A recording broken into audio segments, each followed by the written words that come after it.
Now another term comes which has a lot of importance in elasticity, that is Poisson's ratio.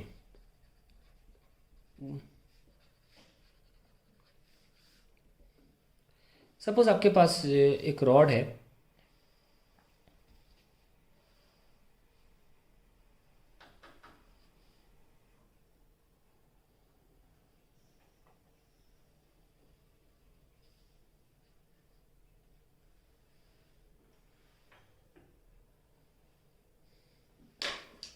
और आप इसको extend करते हैं force लगा के,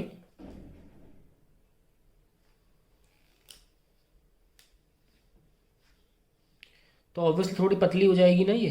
अगर आप इसे खींचोगे तो ये थोड़ी पतली हो जाएगी।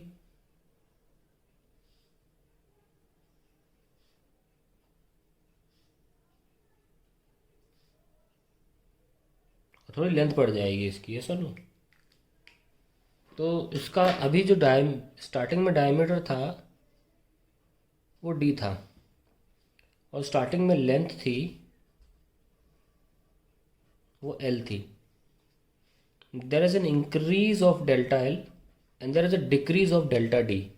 सो अगर मैं अब इसकी बात करूँ, ये अंदर की जो रेड वाली है इसकी थिकनेस की बात करूँ, ये डी माइनस डेल्टा डी है। ये चेंज आ गया है इसमें। ओके, सो डेल्टा डी, सो लैटरल लॉन्गिट्यूडनल स्ट्रेन की बात करें, अगर लॉन्गिट्यूडनल स्ट्रेन कैसे बोलोगे, लॉन्गिट्यूडिनल, हाँ ट्यूडनल स्ट्रेन। स्ट्रेन क्या होता है, change in length upon original length. और लैटरल स्ट्रेन क्या होगा,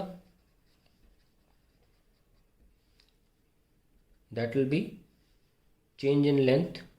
अभी लैटरल लेंथ तो delta D upon original D. अब क्योंकि delta D is a decrease, so I am taking a negative sign, ताकि ये डिक्रीज जो है वो वापस पॉजिटिव बन जाए, क्योंकि हम पॉइजन रेशियो को पॉजिटिव ही दिखाते हैं, it is not negative. Hence we have to put a minus sign because delta T decrease होगा। अगर आप खींचोगे तो in that case delta T will be less. तो अभी इट्स अ डिक्रीमेंट, यस और no? No, so I put a minus sign just to show that this becomes plus. So ratio इन दोनों का, ratio of lateral strain to longitudinal strain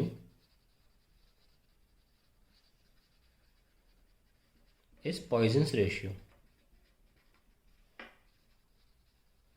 ठीक है, तो इसको सिग्मा से दिखाते हैं। It is minus delta D by D whole divide by delta L by L. So it is minus delta D L upon D delta L, ऐसे लिख सकते हैं आप, या आई थिंक ऐसे लिखना ज़्यादा सही है, delta D by delta L into L by D. That is a better way to write. This is called Poisson's ratio. Now let's say maximum value of Poisson's ratio. जैसे कि बोले sigma से दिखाते हैं, 0.5 होती है, that is 1/2।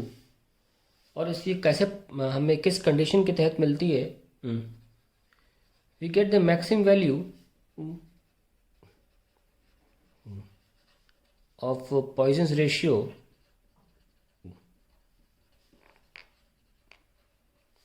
for an absolutely incompressible body.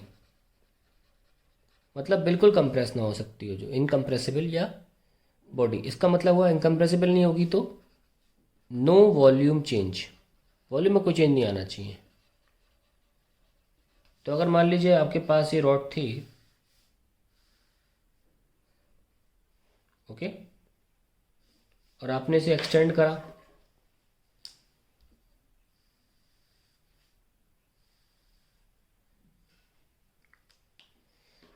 तो obviously ये डेल्टा एल चेंज आया इसमें, ओके। और ये इसमें जो डिक्रीज इन डायमीटर आया, डिक्रीज इन डाया, मैं डायग्राम में ही लिख रहा हूँ, डेल्टा डी लिख देता हूँ, ठीक है। तो इनिशियली वॉल्यूम क्या था, π/4 t²L, और फाइनली वॉल्यूम क्या होगा, π/4 डायमीटर कितना है, डी माइनस डेल्टा डी का स्क्वायर और L plus delta L, okay. तो अब इन दोनों का जो डिफरेंस होगा वो ज़ीरो आना चाहिए, बिकॉज हम चाहते हैं वॉल्यूम में चेंजेस ना है, बिकॉज बॉडी इनकम्प्रेसिबल है। तो हम कह सकते हैं एक तरह से V I is equals to V final, that is pi by 4 D square L is equals to pi by 4 D square plus delta D का square minus 2d delta D into L plus delta L. ये लीजिए, तो पाई by 4 cancel कर दीजिए, ठीक है। तो D square L क्या हो जाएगा, ये डेल्टा डी का स्क्वायर तो उड़ा दो यार, डेल्टा डी वैसे ही बहुत छोटा है तो उड़ा दो इसको। D square minus 2d delta D into L plus delta L. अब आप ब्रैकेट्स खोल दीजिए, D square L plus D square delta L minus 2d delta D L minus 2d delta D delta L. Okay, delta वाले दोनों terms हैं, दो delta multiply होते हैं तो बहुत नेग्लिजिबल रहता है, हटाओ उसे। ओके, तो ये क्या बच रहा है, डेल्टा डी को मैं कॉमन कर देता हूँ ब्रैकेट में ताकि डी से कंफ्यूज ना हो।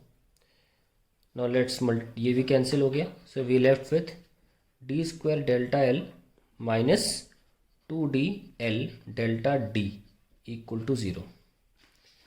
ठीक है, अगले पेज पे देख लेते हैं क्या करना है। इसमें भी देखो डी गायब हो रहा है ना, ये गया।